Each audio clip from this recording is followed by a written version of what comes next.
TVI செய்திகள் டொரண்டோவிலிருந்து B. Vigneswaran. வணக்கம்.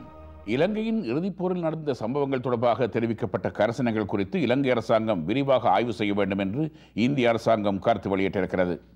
இலங்கை போரின் இறுதிக்கட்ட சம்பவங்கள் தொடர்பாக பிரிட்டிஷ் சேனல் 4 தொலைக்காட்சியில் வெளியான காட்சிகள் ஐக்கிய நாடுகள் செயலாளர் நாயகத்தினால் நியமிக்கப்பட்ட நிபுணர் குழுவின் அறிக்கை என்பது தொடர்பாக இந்தியா முதன்முறையாக கருத்து வெளியிட்டிருக்கிறது.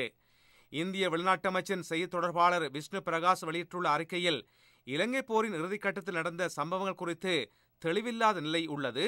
இது பற்றி இலங்கை அரசு இன்னும் ஆழமாக ஆய்வு செய்ய வேண்டும் என கேட்டுள்ளார். பிரதம மந்திரி மன்மோகன் சிங்கும் உள்நாட்டு பாதுகாப்பு அமைச்சர் பழனியப்பன் சிதம்பரமும் தீவிரவாத தாக்குதல்களை தடுக்க தவறிவிட்டார்கள் என்று கூறி அவர்களை பாரதிய ஜனதா கட்சி வெகுவாக கண்டித்திருக்கிறது.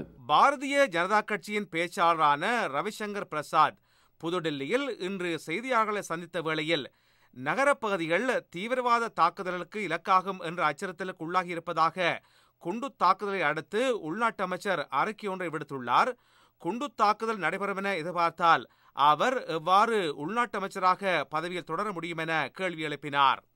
சிறிய நகரங்களில் இன்று அரசாங்கத்துக்கு எதிராக இடம்பெற்ற ஆர்ப்பாட்டங்களின் போது பாதுகாப்பு படையினர் நடத்திய துப்பாக்கி பிரயோகத்தில் ஆக குறைந்தது 14 பேர் பலியானார்கள்.